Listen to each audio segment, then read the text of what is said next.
So on this leadership journey, we've established that each of the roles of doer, manager, and leader are quite different. What made us successful as a doer or an individual contributor will not necessarily make us successful as a manager of people.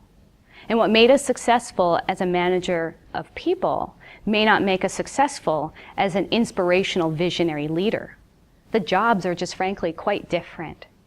So how do we start to understand the roles we play, when to lead and when to follow, and how do we start to understand how we can navigate through this leadership journey?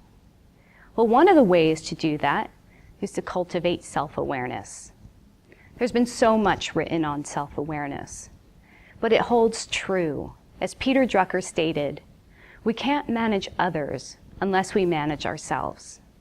It is so critical that we go inward sometimes and start to understand ourselves, our values, our mission statement, who we are and what we stand for, so that we can start to see others more clearly, with compassion, with empathy, and with listening.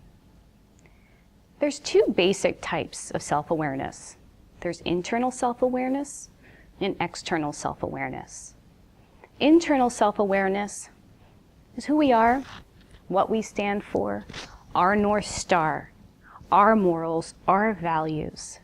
They are also our triggers and the environments in which we're successful and starting to understand the patterns in which we are not so successful so that we can take control of the situation and course correct.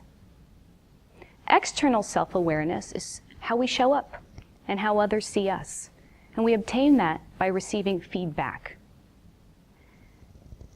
The critical factor here, though, with internal and external self-awareness is they need to be balanced. Too much internal self-awareness means we become self-absorbed. We get so caught up in the stories in our head. We get so caught up in the hype that we forget about everyone else in the outside world. Too much external self-awareness, and we see this happening a lot now with social media, that we start to get lost. And we get so focused on missing out, so focused on clicks and likes, and so focused on pleasing others, that where do we fall into all of this? So it's really important that we balance this. So how do we cultivate both internal and external self-awareness? With internal self-awareness, it's meditation, going inward, finding a few minutes every day, and asking yourself, how am I doing today? Perhaps identifying those things that you're grateful for, or perhaps it's setting an intention for the day. It's also journaling and writing things down. And we're not talking pages and pages, maybe it's just a few words, but this consistent reflection will allow you to see patterns, allow you to see yourself more clearly.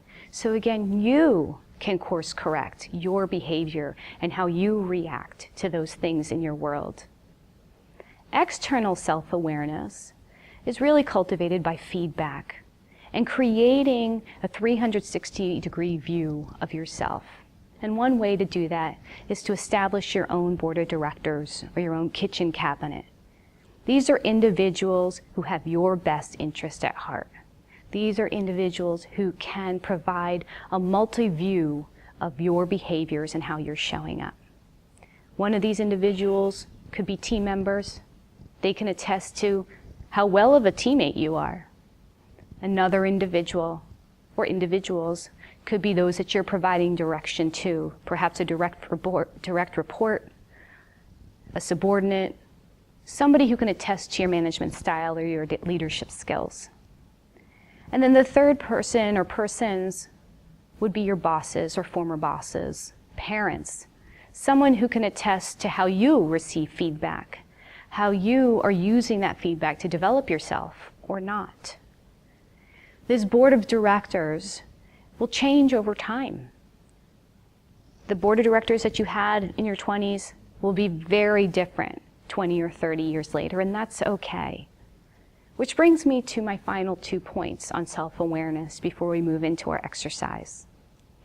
The first point is that self-awareness is a practice. It's ongoing, it changes, it's organic over time.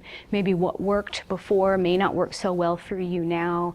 Maybe you just lost touch with the journaling or the meditating for a period of time. Things were just too busy.